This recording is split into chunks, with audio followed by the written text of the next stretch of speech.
Well, good morning, everybody. It's Saturday, the 14th of December. So, hey, Christmas is right around the corner.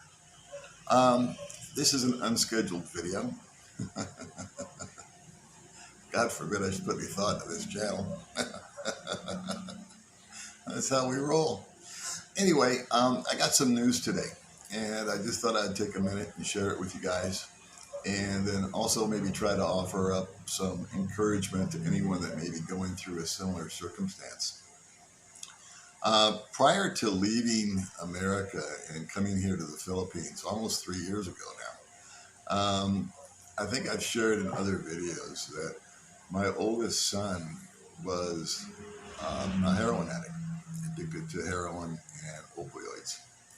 And for the longest time, and that started actually pretty young in his life, and it became something that created a tremendous amount of turmoil and angst and worry in my life. And it was aging me, and it was torturing me, and I felt completely helpless, and I felt completely out of control.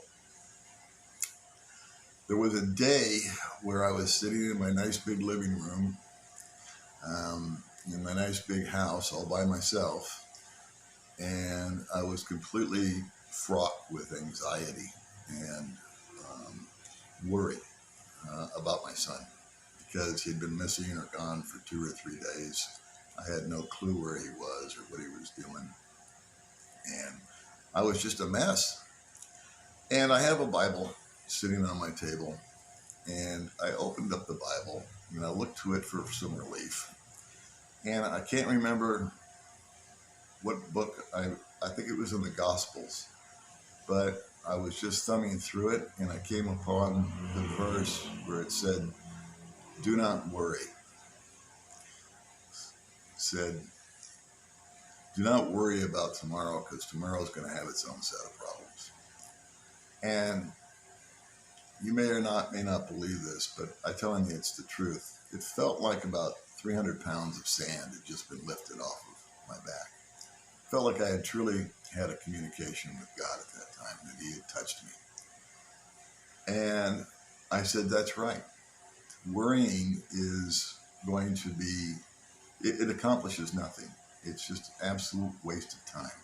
It does nothing but destroy you from within.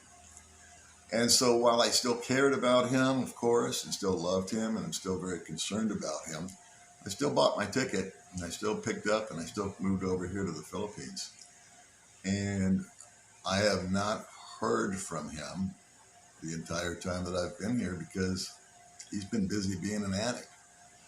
And when you're an addict, you go nowhere and you do nothing. Pretty much you just live for that addiction.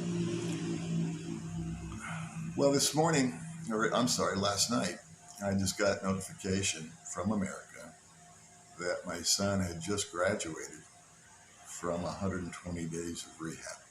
And as we speak right now, on Saturday the 14th here in December, he's clean and sober. And so I guess what I want to offer up to you right now is that if you're going through that with a loved one, or maybe you're addicted yourself, or someone really close to you that you care about, just don't let hope die. It's a beautiful day. Every day that we are on this planet should be lived to its fullest. And of course we should care about those people. Of course we should love them. Of course we should encourage them. And of course we should be there for them. But their addiction is their addiction. And don't let the addiction capture you in it also, because those addictions are very, very powerful. And they not only bring down the addict, but they tend to bring down those around the addict. I'm not a counselor. I'm not an educated man. I finished high school and then I went to work.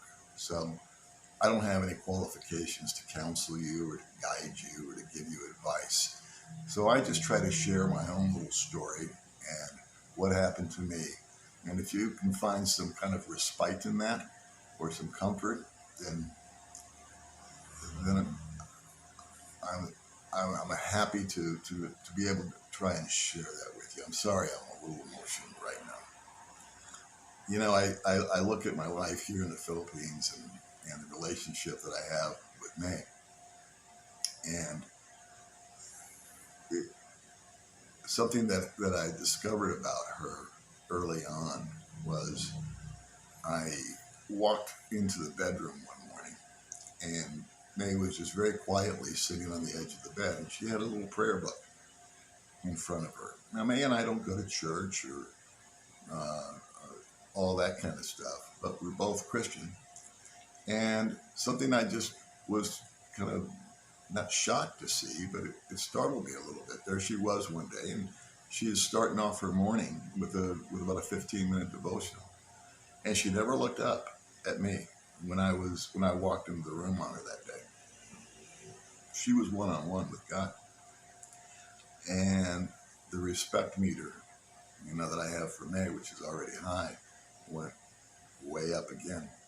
That was a while back, and every night she repeats that same process. She finds a time when I'm jacking around doing something, which is often. And she just goes in, sits down, takes out her book, and communicates. And I asked her one time, I says, so when you're talking to God, I said, you ever pray for me? And of course she said, yes, I do. She said, and I pray for your family too, because I know how you feel. So I just thought I'd share that little tidbit with you here, coming up on Christmas. How many gifts we really do receive without opening up the package. For me, it's been a beautiful day. I hope it's good for you too, guys.